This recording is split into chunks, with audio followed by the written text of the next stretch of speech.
There are 193 countries in the United Nations today. Of these, one has been singled out as an especially egregious offender of the organization's mandate to preserve and enhance human freedom and tolerance. Can you guess which it is? It has about 7 million citizens, of whom a fifth are Arab. The government is vibrantly democratic, its press wide open, and religious freedom fully respected. Women have equal rights and gays live openly. The answer is Israel. Here are some facts. 38% of all the resolutions of the United Nations Human Rights Council, the UN's top human rights body, that are critical of specific countries have been directed at Israel alone. The Council has a permanent agenda that governs every regular session. This agenda is composed of 10 items, one of which is always reserved for criticizing Israel. Between 2006, when the Council was created, and 2012, it published 48 reports condemning Israel. During that same period, there were 9 reports on Syria's mass killings and torture of its own citizens, 3 on Iran's genocide-threatening regime, and not one on, for example, China, which denies more than 1 billion people elementary freedoms. I could go on, but I think you get the idea.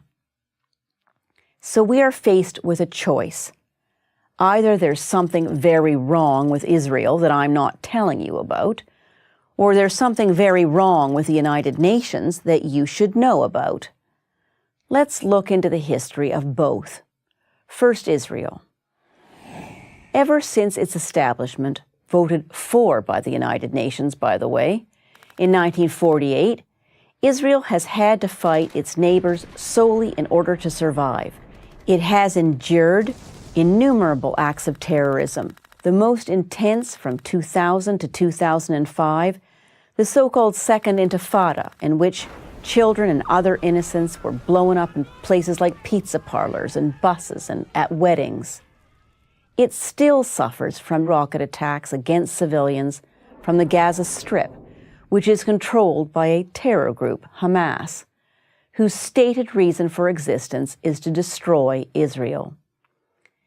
Israel has developed a strong military and a web of security fences and walls to protect itself. Do these security measures cause hardships to people who must deal with this network? Yes, they do. Israel would like nothing better than to tear all these fences and walls down.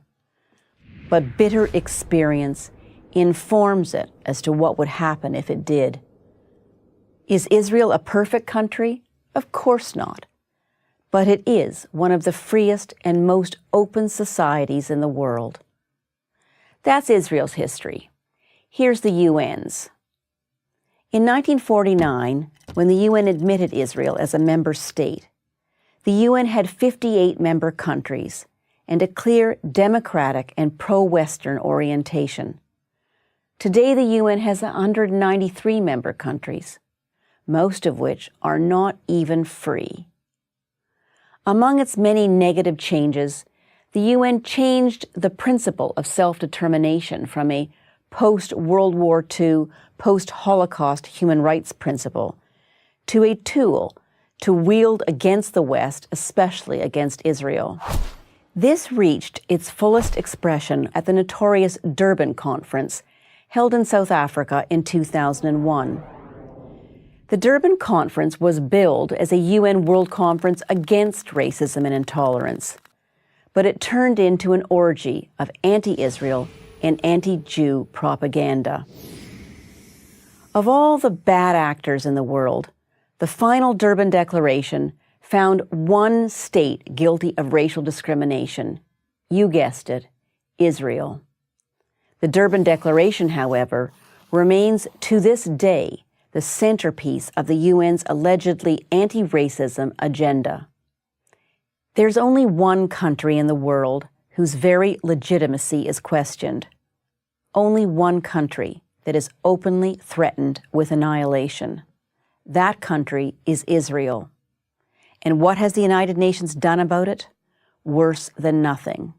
It has itself become a global platform for anti-Semitism and the destruction of the Jewish state. I'm Ann Bayevsky, director of the Touro Human Rights Institute for Prager University.